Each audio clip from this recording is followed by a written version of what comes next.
it's much easier to get federal funding if they feel that you've got a successful project and there's people are for it in the community, you know. So Yes. there's potential expansion, depending upon what somebody wants to do. So, Morning, gentlemen. and the nice thing about it is that because the regional mobility of the RMA extends beyond the city limits, they're really the natural person or the MPO is to do the framework study and figure out how it's best. But you're thinking locally.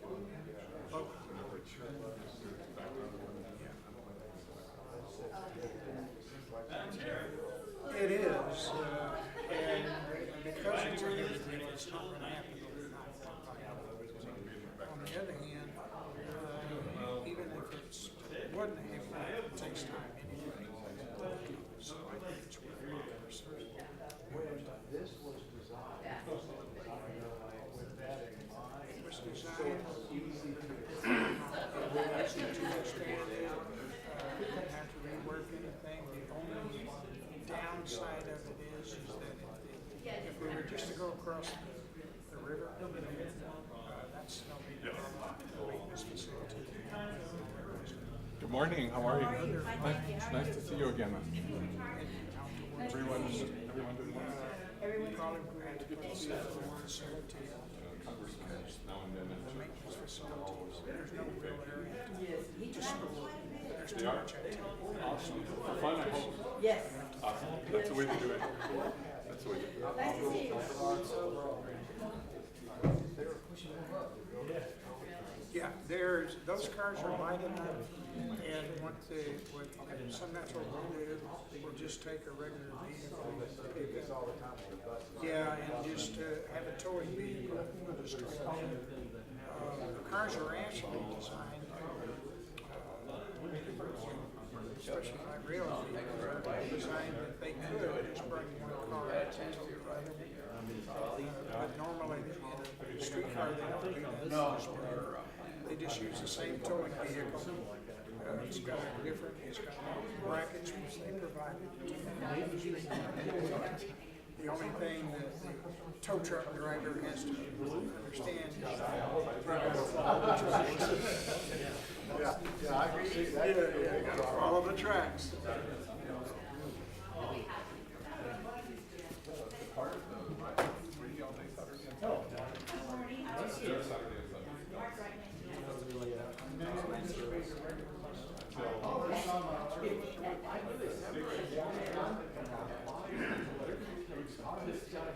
Let me see. Hey, we saw you on that K Street. Yeah, my dad was saying they see you.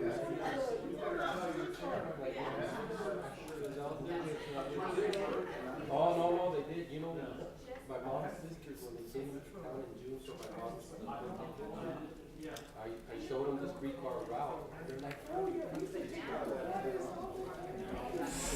were like in Memory Lane. Oh no, it was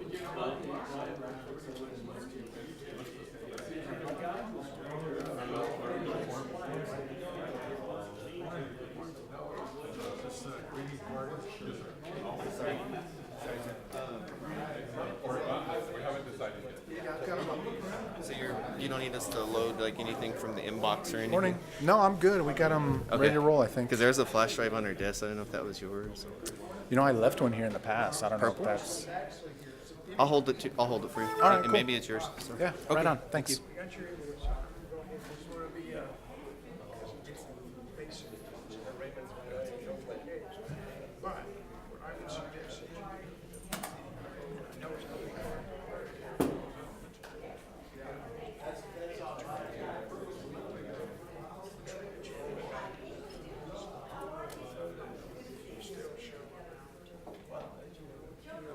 What do we need to do? Well, we need to do X, Y, Z, you know, by rail. I mean, just big. So,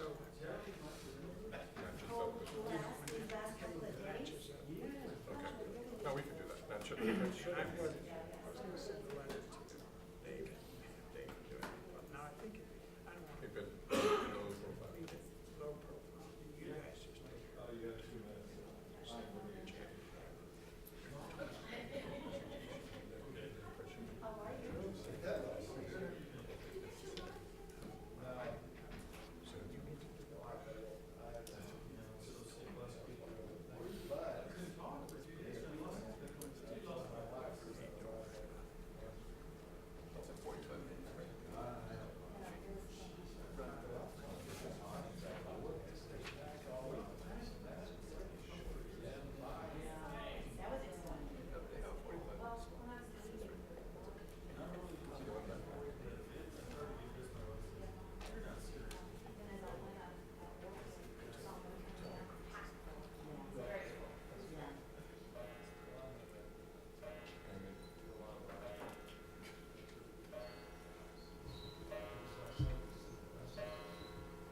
good to go, sir. You ready? Great, thank you.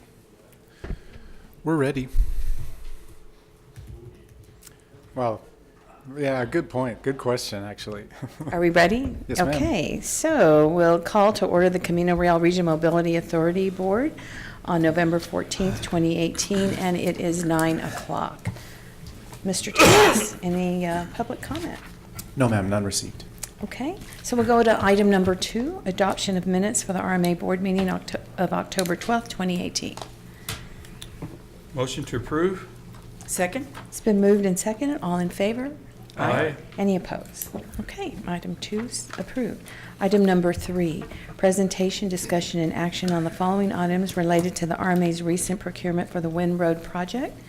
A, board resolution awarding the project to the lowest responsible bidder, and 2, authorizing the executive director to negotiate and execute a construction contract with such lowest bidder, responsible bidder, and B, board resolution authorizing the executive director to execute amendment number 3 to work authorization number 2 with CEA Engineering Group for design services during construction. Mr. Tejas. Thank you. Raymond Tejas, Executive Director of the Camino Real Regional Mobility Authority. Today, as read into the record, this first item deals specifically with Wind Road. As you know, the board fairly recently authorized the advertising for the construction letting of this particular project. So I'm here before you today to provide the results and ask for direction going forward. So today, we're going to talk about a few things. Oops. We're going to talk about the project purpose, location, and scope, the timelines associated with the project, the bids received, and I've got some requested board action for you today. This project, the Wind Road project, is a City of El Paso project with a bid opening that occurred on October 16, which included El Paso water components. Project budget for this one comes from the City of El Paso, Federal Highways Administration, federal funds, and El Paso Water. City of El Paso and the RMA, you may remember this, entered into an agreement whereby the RMA was responsible for the design of the project using City of El Paso funds that were obtained through TxDOT. So they were actually federal funds that were matched by local City of El Paso dollars. We came in, completed the design with a firm that we selected, and now that design is ready, was ready and actually was put out on the street by the RMA after board approval. So after the advertisement, several bids were received, and now we're seeking to award for construction. Here's a brief reminder of the project. This is a slight modification from the PowerPoint that I had provided you as board backup. This one, I think, does a better job of showing exactly what the project is. This was from the public meeting notice. To orient you, up at the top, that's Loop 375. So the red section is the new section. So that's the extension of Wind Road, and that's brand new construction. The blue section is the existing portion of Wind Road that will be widened and basically rebuilt. The remainder, which is yellow, is Pan American, and that section of this project will actually be resurfaced. So it's really 3 different components to this particular project. Ultimately, though, as you may recall, this project is intended to provide a new entrance and exit to the Zaragoza port of entry, which will help alleviate a lot of the congestion that's currently found at 375 in this area. Here's a little more detail for you. And of course, as always, these PowerPoints will be added to the website, can be reviewed later and for the public. So that's a little more detail for you on the specific project.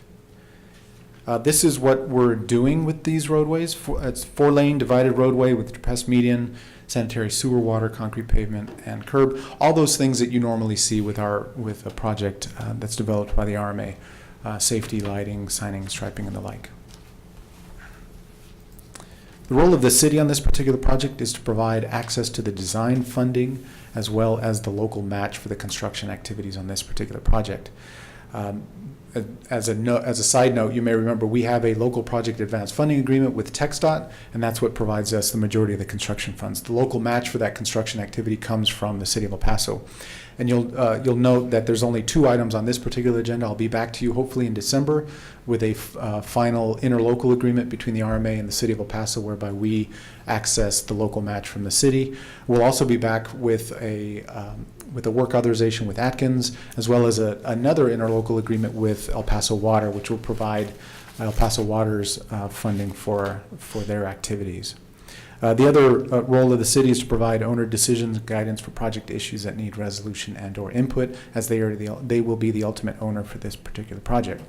Role of the RMA was to complete the design, which is done, prepare and let the project for construction bids, which is where we are now, and assuming we move forward, we will provide construction management services, which will essentially be oversight for the construction activities.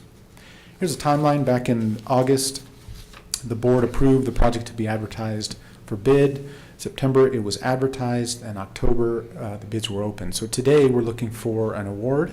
We're also looking for authorization for the executive director to begin negotiations and to execute an amendment for the design services during construction. I should mention that last bullet point is the second item on your agenda, which is 3B. To take you back a step, as I mentioned before, the RMA was responsible for completing the design for this particular project. We hired CEA Engineering Group, a local firm here, to complete the work. And item 3B then is an item that is requesting an amendment to that design agreement to allow for them, CEA, to provide design services during construction.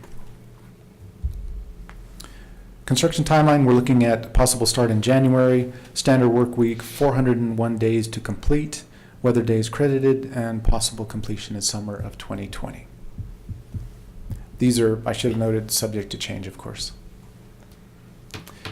These are the official letting results. They have been reviewed by Atkins, and these are the results with, I should mention the engineer's probable cost of construction came in at $11.2 million. The bids came in lower than that, and the apparent low bidder is J.D. Abrams LP with a bid of $9,860,611.34.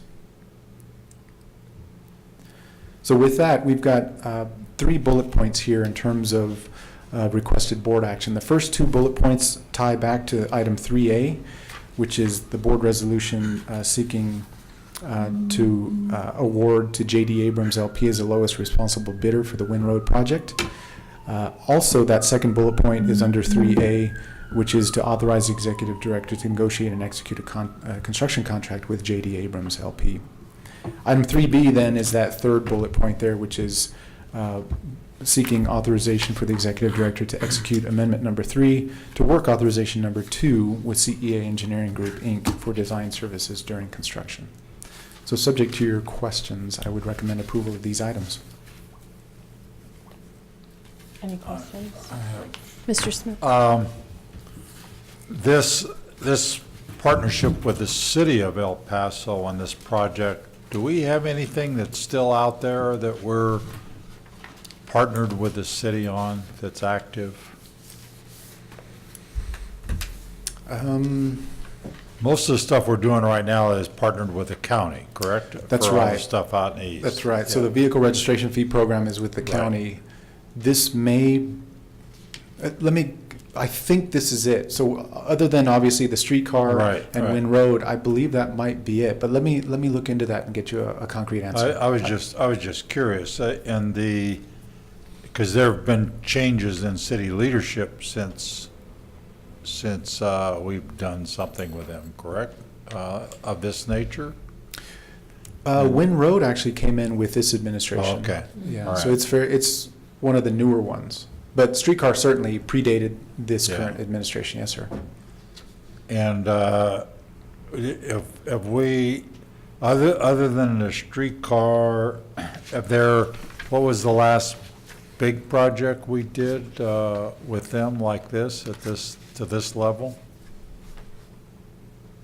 I'm just curious, because all of the relationships and everything you've got established, I haven't been privy to a whole lot with the city staff other than streetcar. Sure. I'm just curious. Well, I think what I can do for you is we have a running list of projects that the RMA has been involved in. I can add to that a column or some notation that shows you which are city projects. I would say probably the last major project that we were involved in with them dealt with the 2008 Comprehensive Mobility Plan, which had a slate of about $1 billion worth of projects. In there, though, the last one that we worked directly with the city on was probably the Airway Aesthetics project, where the city brought an artist we were awarded funds from TxDOT, and we managed the design and the construction of that project. That was probably the most recent one. But I'll update that table for you. The windmills. Yes, ma'am. Okay, thank you. Madam Chair, Mr. Niemer. one, could you back up, Mr. Tejas? Yes, sir. And I'd like to see the different quotes. So that's the one that I want to see right there. I'm truly amazed that we have 4 quotes, and it's less than 1% difference between them. Or 2%, certainly less than 2%. No, 4%. 4. Okay, Now, I 4%. will mention the distinction between the low bidder and the second low bidder was extremely tight on this one. If you notice, 0.64%. Yeah, I'm just amazed. I've never seen quotes come back so tight. Yes, sir. So I'm very interested in the details. I don't need to see the details, but I'd be interested to see how these different quotes broke out and how they all came in so close. Well, Mr. and if Tess, you'll can you give recall- us just an overview of that process, just a brief overview about how these are reviewed and the bid process? So the way that the bids go out, and this actually ties into a prior request from you, Mr. Niemer, to see the bid tabs. Right. So what we do now is after we do these awards, we'll actually post the bid tabs on our website. So I'll make sure and share that link with you once we post those bid tabs later today. So just generally speaking, the bids, obviously the plan sheets will go out, and we will provide the bidders with line items of each of the materials that are required, and they fill in the blanks. So that's where the bid tab comes in, and those filled out sheets comprise the bid tab, so you can compare each of the bidders on each of the materials. So we'll share that with you later this afternoon. Any other questions, concerns? Okay. Motion to approve? Second? It's been moved and seconded. All in favor? Aye. Any opposed? Okay, items 3A and B have been approved. Item 4, presentation, update, and discussion on change orders recently approved by the Executive Director for the following programs or projects.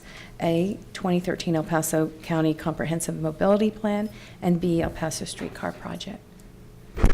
Thank you. So today, this is I should mention, actually, item 4B, the El Paso Streetcar Project, this is a regularly posted item, but we do not have any change orders over this past month. So that item, there's nothing to present on that. However, under item 4A, we do have Edgar Fino as part of our general engineering consultant team, and he's going to give you an update on the recent change orders from the CMP. Good morning, Madam Good Chair, board morning. members. Edgar Fino with the GC. As Mr. Tejas mentioned, I will be presenting the change orders for the 2013 El Paso CMP projects. At this point, we have a total of 7 change orders on 4 projects that I will be presenting. The first project is Vista del Sol. Change orders 1 through 6 have already been approved and presented to the board. The same thing with change orders 7 through 10. I'm here to present change order number 11 in regards to Payne El Paso Electric Company to install 3 transformers to power the roadway illumination out on the project. Total cost was $7,791.27. And Mr. Tejas approved and signed the change order with the contractor. And the next change order for Vista del Sol is change order number 12. We removed and replaced the existing pavement on Paseo Grande Street, which intersects with Vista del Sol due to a sanitary sewer line installation that was called for on the plans. The change order amount for that El Paso Water paid for is $8,494.91. These are the 2 change orders for Vista del Sol. Any questions or comments? Any questions for Mr. Fino? Okay. All right, let me go to the next project, East Lake Boulevard, Phase 2. Change orders 1 through 7 have been presented to the board. Same thing with change orders 8 through 12. And I'm here, and change orders 13 through 17 have been presented to the board. I'm here to present change order number 18, which was to replace a tree, landscape screening, and a small roadside sign due to a vehicle accident. Someone ran into the median area, destroying the property here. So it's the cost for this change order is $1,745.70. That was signed and approved by the executive director and the contractor. Any questions on East Lake change order? Mr. Wardy? Who's the responsible party for that? I mean, it's a small amount, so is that the city's expense normally on an accident type situation? Not yet. So this accident happened before we accepted the project, so that responsibility falls to the project cost, to the total project budget. Okay. Now, since then, and this was one of those issues where we were waiting for them to accept, and it happened right in that gray area, so they have since accepted. So any additional wrecks or anything like that will be the responsibility of the ultimately the owning party in this case, which is Horizon City. Okay. Thank you. Any other questions? Yep. All right, next, project summary. As far as East Lake Phase 2, we're like Mr. Tejas mentioned, we've signed the execution as far as the agreement with the town of Horizon. We are at 99.96% complete. We still have the irrigation and plant maintenance as far as that's ongoing, but since the agreement was signed, the road will become town of Horizon. We threw this slide in here just to note that this project is technically complete. Now, we do have some ongoing plant and irrigation maintenance activities that are required for another year, but in effect, this project is complete.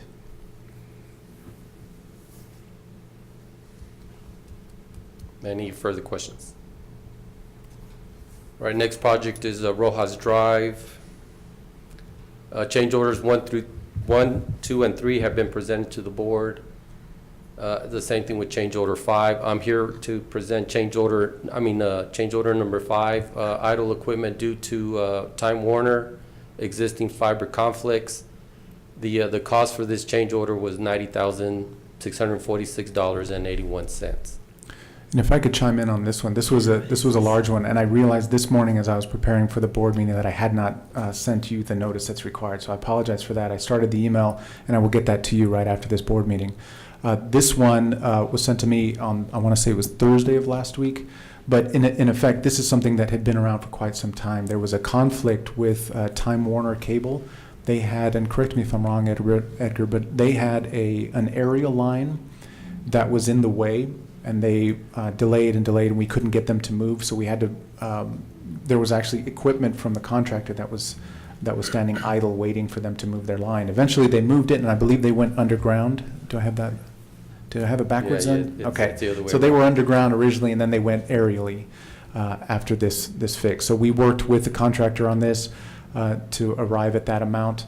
And this was a negotiated amount. This was reviewed and approved by the county of El Paso, who is actually paying for this. So they have approved it as well. But I will get this back up to you, and I apologize for the oversight on this one.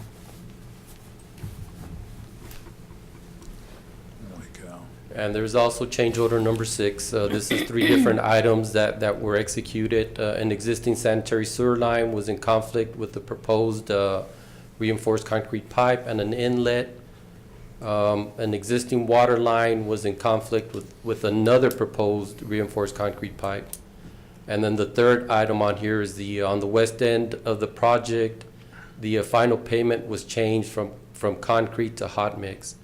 And these 3 items, the change order amount was $31,305.34.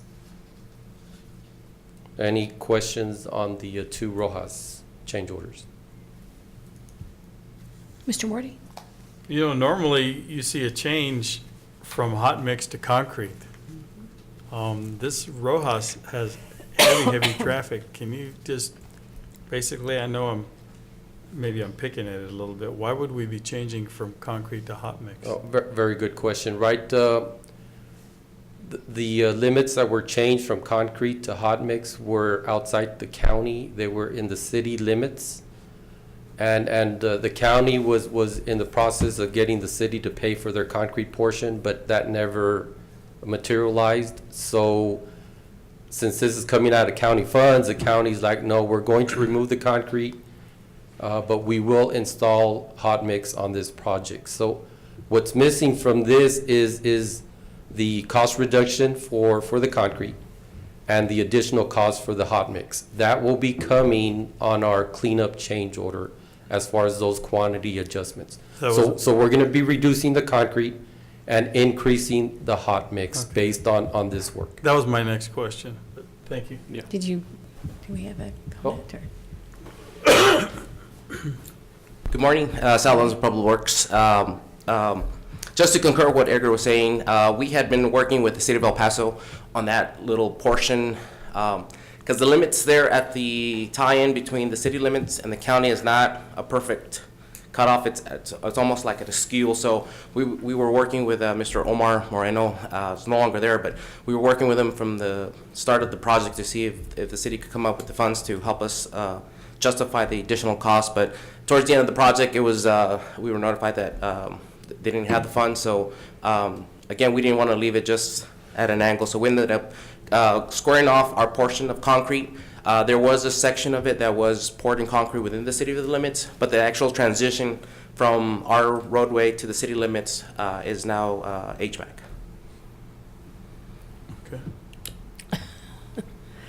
Okay, thank you. Yeah, interesting. So, any other questions on Rojas?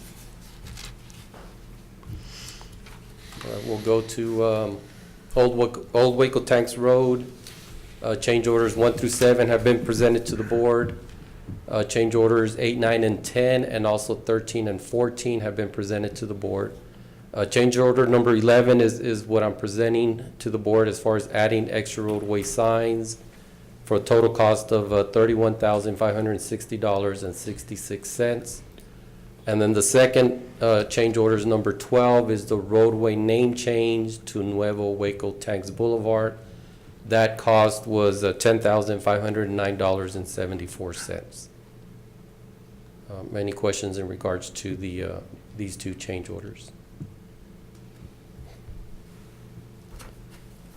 We will discuss change order number Yeah. 12 in the next item as well.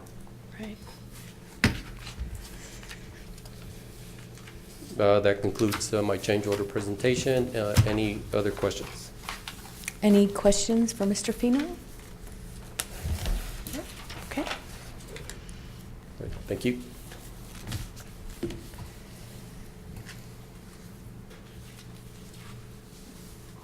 And, okay, do we need to take action on B, just to say that we're not gonna, no action, or? Item to delete, if you'd like. So we'll take an action on 4A. We have a motion to approve? Or is it just discussion? There's no action, okay. All right, then we'll just leave it like it is, thank you. So we'll go on to item number 5, discussion and action on a board resolution authorizing the chair to execute an amendment to the interlocal agreement for the Old Waco Tanks project with the city of Socorro, Texas, related to change in the name of the roadway. Mr. Tejas. Thank you. As mentioned in the prior PowerPoint, there was a change order that was required, just over $10,000, and this was due to the city of Socorro's decision to change the name of the roadway from Old Waco Tanks to Nuevo Waco Tanks Boulevard. So in doing so, they did that after the plans had been set, after the signs, I believe the signs had been purchased. So there was some additional cost associated with that name change. So what you see before you is item number 5 then is an amendment to our interlocal with the city of Socorro, whereby they provide the additional funding to pay for those revisions. And that's really it, pretty straightforward. This is with the city of Socorro now, so we anticipate their review and approval in the coming month. So subject to your questions, I would recommend approval on this item. So the $10,000 that we just saw in the change order is being picked up by the city of Socorro? Yes, ma'am. Okay. Any other questions or comments? Motion to approve. Thank you. Second. It's been moved and seconded. All in favor? All right. Any opposed? Okay, item number 5 has been approved. Item number 6, discussion and action on the following items related to the El Paso streetcar project. Update on the status of the streetcar project.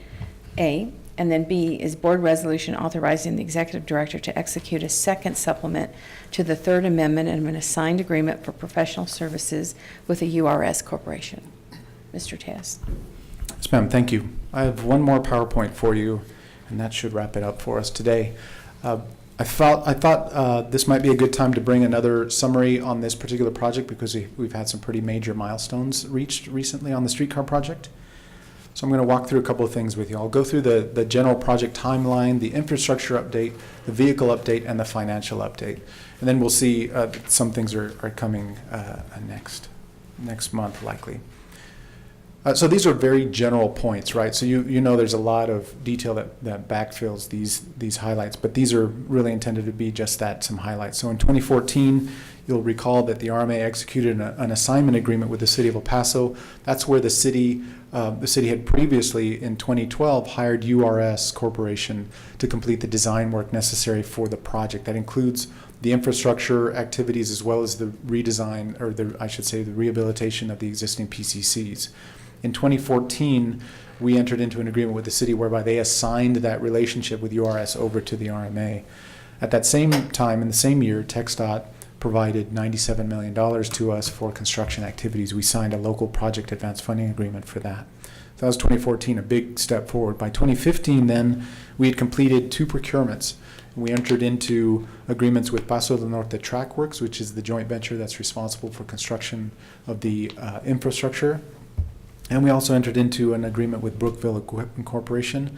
They're the folks that are rehabbing the vehicles. By 2016, then we were underway. The 2015 agreements were entered into in late 15. Early 16, we held an open house to introduce the public to the project. You may recall this was at the public library. It was really well attended. We ran out of T-shirts that we were handing out. We had tons of involvement, and we knew from that point that this was going to be a very different project. So it was a great launch. 2016, we also received our first shipment of girder rail. We eventually, and that's a photo of it there on the right-hand side, we ended up using about 900 pieces in the project. By 17, then we held our rail signing event, and several of you went to this one as well. This was the event that Barracuda put together where everyone came out and signed that last piece of rail before we put it into the ground.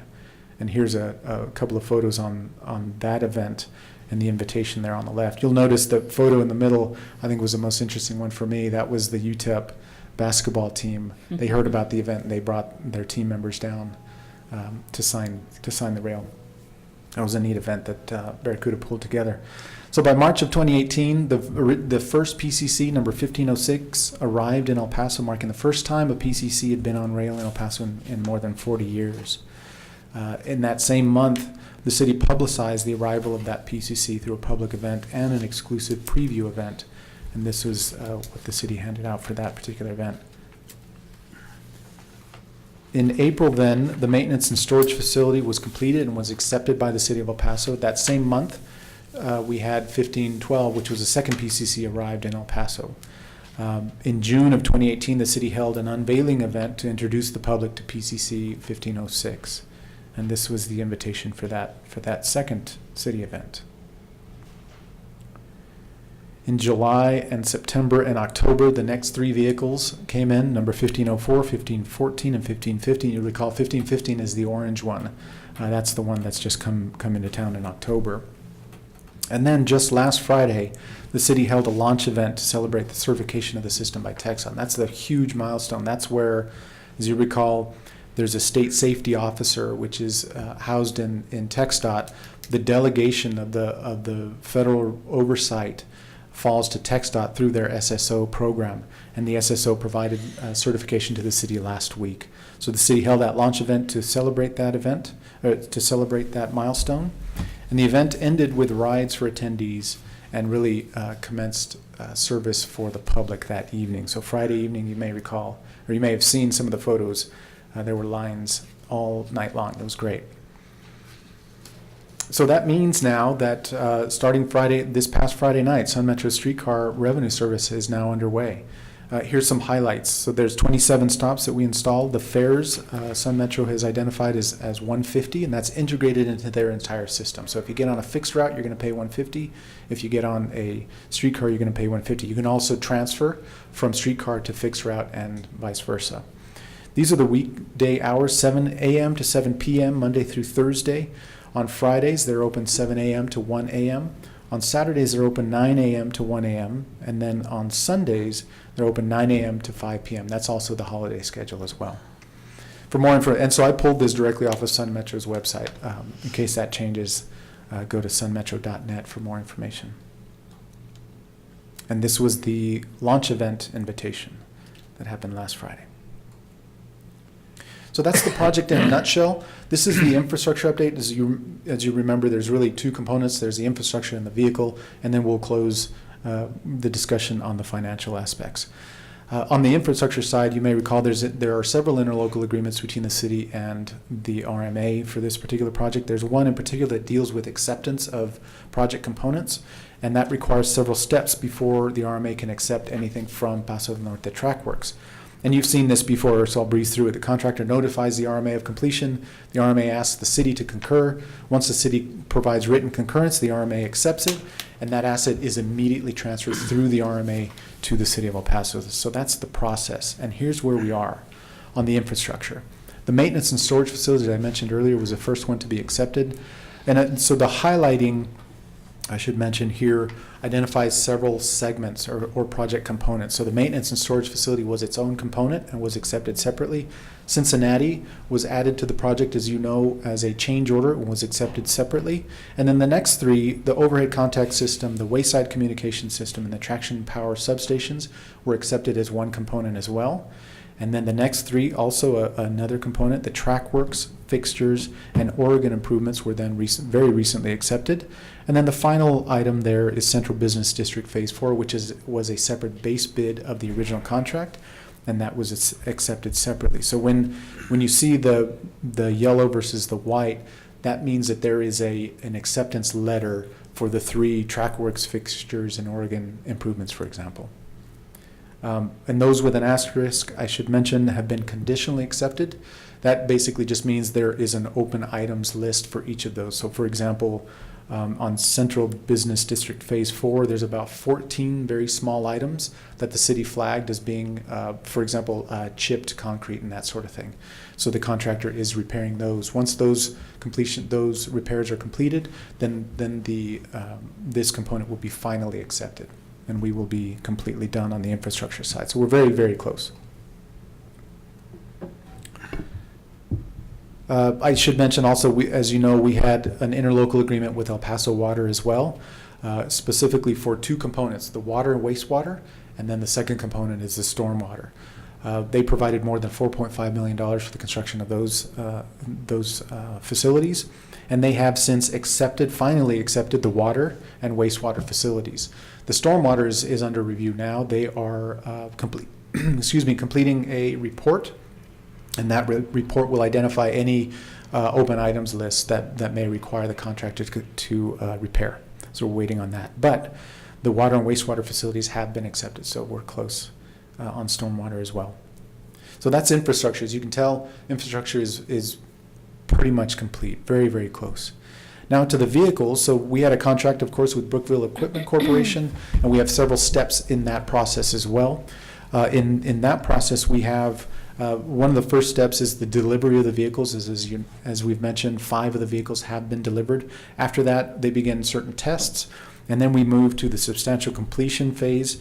And that's we certify the vehicle as substantially complete when the majority of the work has been complete, but it does not yet rise to the level of the next step, which is conditional acceptance. Conditional acceptance is important because that stops the running of liquidated damages. And then the final step is to finally accept, and that's when all the final punch list items are complete.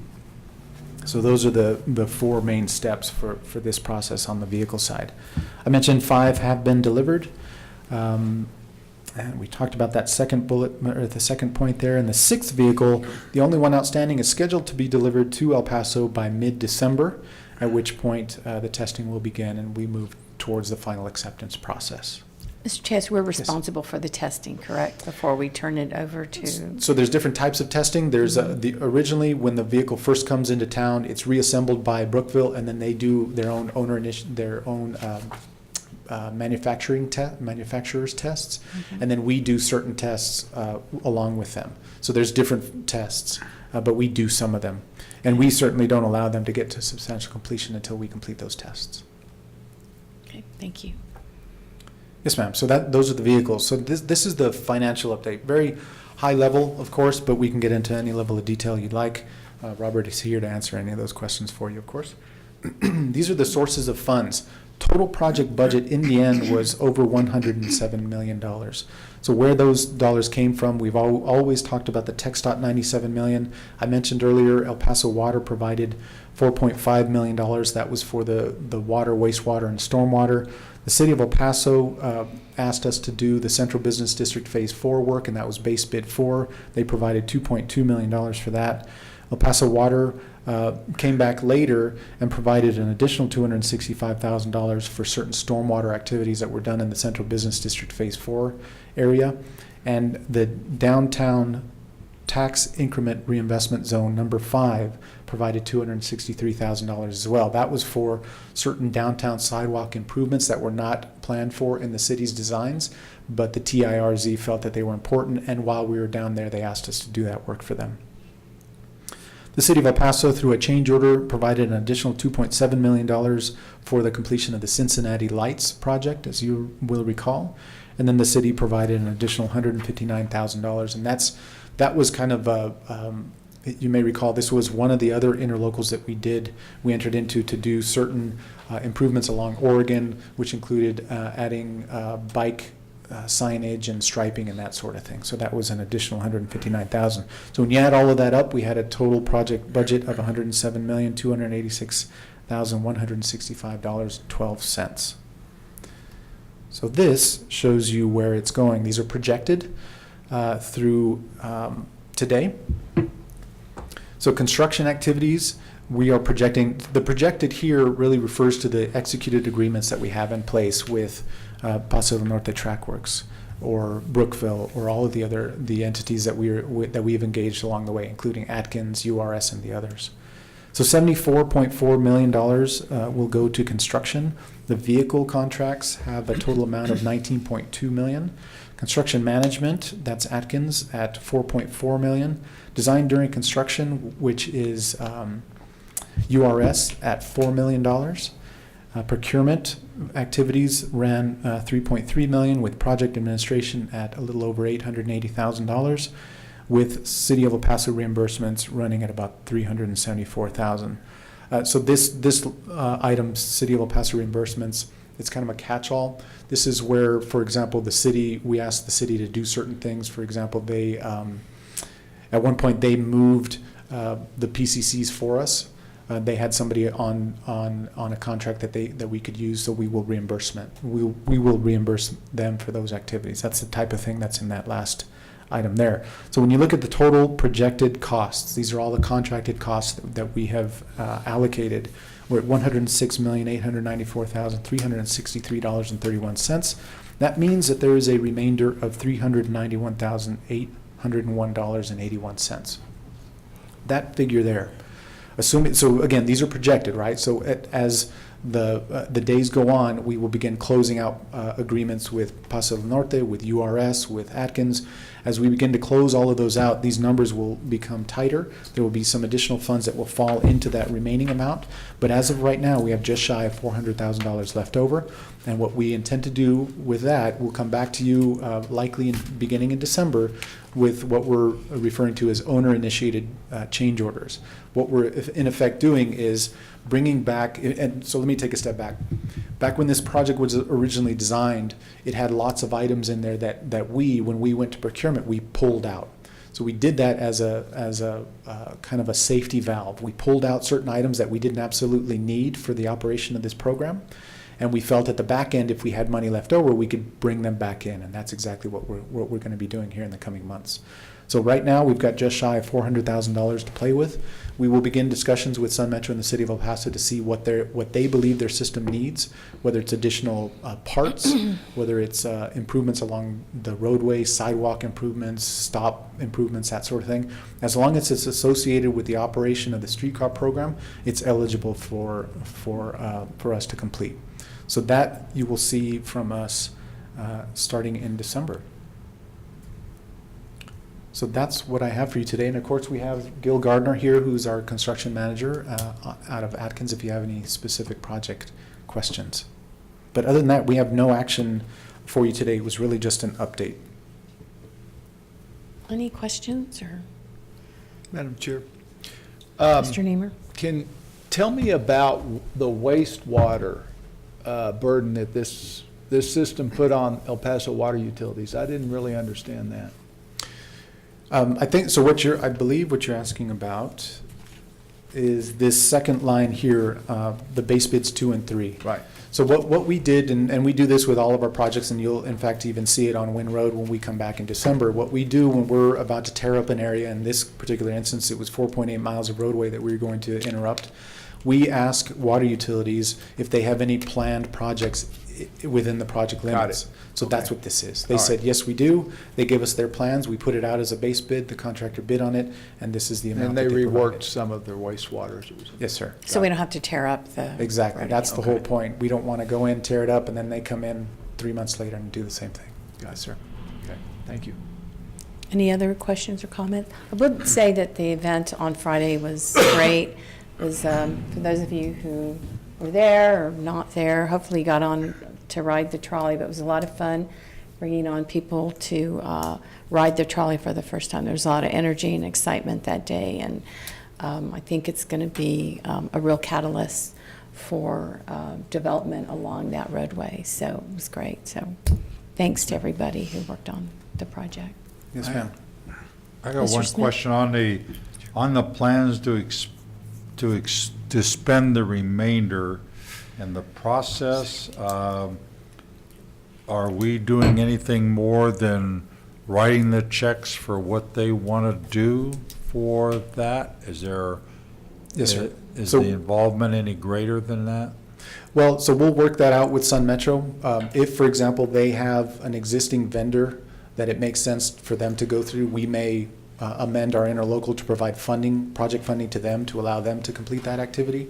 More likely, though, I assume we will issue these change orders just as we have with the prior ones. So we'll maintain the oversight and that sort of thing. But again, it depends. So once we sit down, figure out Sun Metro's wish list of remaining project items, then we'll figure out which makes the most sense. Do we cut a check to the city or Sun Metro, or do we actually complete the activities on our side? Who decides what's done?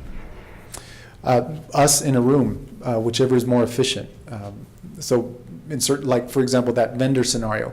Sun Metro has existing vendors, the City of El Paso has existing vendors. If it would require us to go out for a bid, which adds time and cost, it would make much more sense for us to just cut a check to the city to complete that activity. So that's really how those things are weighed out. Any other questions, comments? Okay. So if not, I believe you read item 6B into the record as well, so I'll walk you through that one. Actually, I'm going to turn this one over to URS. So this one relates specifically to a second supplement to the Third Amendment of an assigned agreement for professional services. So let me walk you through that, because that's a whole lot of words to say something very simple. The City of El Paso, as I mentioned, brought on URS to complete the design activities for this project very early on. Then they assigned that agreement over to the RMA. Then we amended that assignment a couple of times. The third amendment of that agreement was to allow URS to provide construction phase activities to us. So that's why it's titled the Third Amendment of the Assigned Agreement. However, this is the second supplement to that Third Amendment. That just means basically that we had one supplement to that Third Amendment, so we've already gone in and tweaked it once to add some additional funds for additional scope, and this is the second supplement. This second supplement ultimately is to add time and additional resources to URS to assist with the oversight of the vehicle delivery. So the vehicles have been coming in a little bit later than they were originally scheduled by contract, so that's what gives rise to this item. So, however, Chuck Berry is here from URS, and I'll ask him to address the need for this supplement. Good morning. Good morning. Madam Chair, members of the board, it's good to be back here. I think the last time I addressed you was last November for supplement number 1 that Mr. Tejas was referring to. But if I could digress for just a little bit, I want to congratulate all of you for the project that is being completed. I think one of the things that Mr. Tejas may not have emphasized, I think everyone in this room believes that the streetcar project has taken a long time to get from where it was to where it is now. But when you look at it, and fortunately I have been involved with the project since the very beginning in 2012. We pursued that contract with the city of El Paso in the spring of 2012 and secured it. That was only 6 years ago, 6.5. And to go from, we didn't even know where this contract, where the route was going to be or what the cars were going to look like or what they were going to do, to riding them last Friday is a feat to be called out for everyone's accomplishment. It was definitely a team effort, and as one of your team members, I'm here to inform you about some need that we have for additional resources on the project, why we have them, and what they are. Mr. Tejas introduced this amendment number 2. Basically, it's due to extended duration of the work. Last November when I was here, I thought it was the last time we were going to come and request additional budget for the project. At that time, we believed the infrastructure would be basically done, at least our responsibilities with URS, and now AECOM.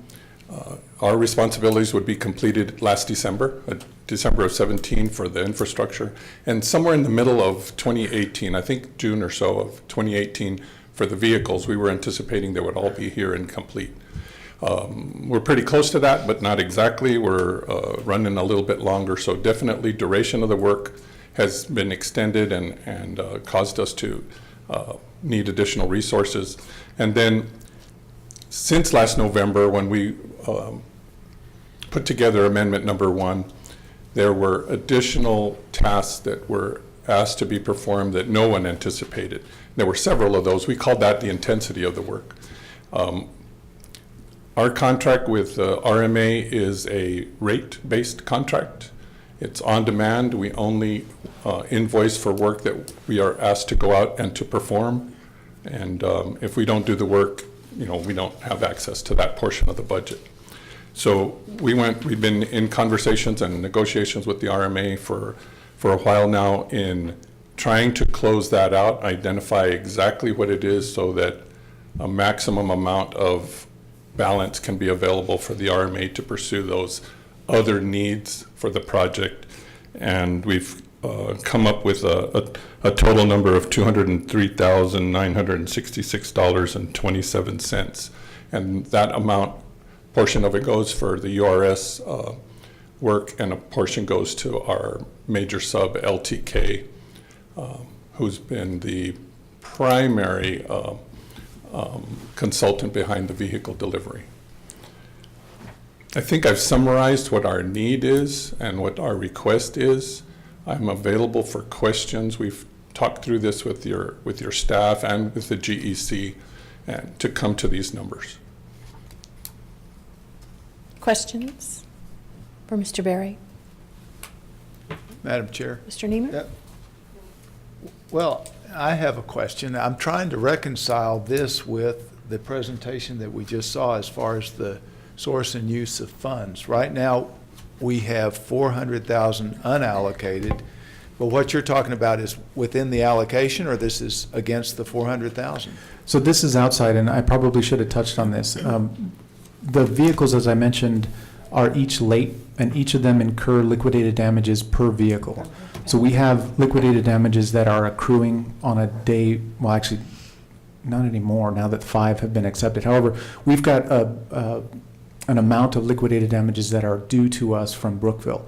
That's where this will come from, because these are expenses that are incurred directly associated with the delay of those vehicles. And, all right, and the work, 200,000 worth of work, is from this day forward, or this is already That's a really good question that I didn't address. It's, a portion of it is work that's been performed between last December and October. Okay. And then the rest is a projection between, I think the date is October 26th into the future. That's the closest we could get to today's date for separating actual expenses from projected expenses. And we've laid those out to Mr. Tejas and Mr. Gardner for them to see. They had lots of questions about those. And actual, how does that break up then? Actual and projected? Good question. A good question that I did not anticipate, Well, so I didn't highlight it. ballpark it. Oh, a ballpark, it's nearly half and half. Okay. But, because we do anticipate a little ramp up at the end to close out everything. I spend about 3 or 4 hours a week on this project, and that's it. But yet our subconsultant LTK, they're still working on it. Not quite full-time, but practically full-time. So between the two of us, all of these needs will be addressed. So will it be wrapped up, Mr. Berry, once we transfer the vehicle over to the city at that point? So mid-December, or there's We're other work to anticipating- anticipate? We're anticipating that for the vehicle portion of the project, that URS and LTK will be involved in the project into the next spring, February, March 1 or so. And that will provide support to the RMA for those final acceptances that Mr. Tejas referred to, so that he can have access to the vehicle expert, and that's really LTK. I mean, we know about what's going on, but really the vehicle expert is LTK, and they are contracted through our URS contract to the RMA. And to elaborate on that, there are really two activities that URS provides us. URS is the designer of record. So as we close out all of those construction activities and all those documents, the as-built and all that kind of thing, there is a role for the designer of record through, and this is all paper, right, once you close out a project. So there's those activities, but the heavier lift is the LTK side, which is the oversight of the completion of the vehicles themselves. So it's really those two activities. And we have negotiated these figures for quite some time. Well, so does all the late fees that we're getting from Brookville cover the entire amount? Yes, ma'am. Okay. Because it was their, That's exactly right. Yes, I ma'am. mean, they caused the fact that we're late and we're having to go over our original anticipation of using URS and LTK services. Yes, ma'am. Is that it? Okay. Just a follow-up Mr. to Warney? your I was going to ask that question. Mm-hmm. So, ballpark figure on Brookfield's, Around 800,000. they're going to owe us $800,000? Yes, sir. Now, what we will do with that is we will receive some in reduced contract price, basically a credit, and we'll use that to provide for the URS expenses. The remainder, though, is part of this discussion that we will have with Sun Metro in terms of what parts would they like in exchange for that contract amount, that sort of thing. So parts, extended warranties, all of those sorts of things that Brookville has available to them will be on the table for that discussion. So Sun Metro will be heavily involved in that discussion. Okay, good. So any other questions for Mr. Berry? So I have a Motion to action? approve. Okay. Second. All in favor? Aye. Any opposed?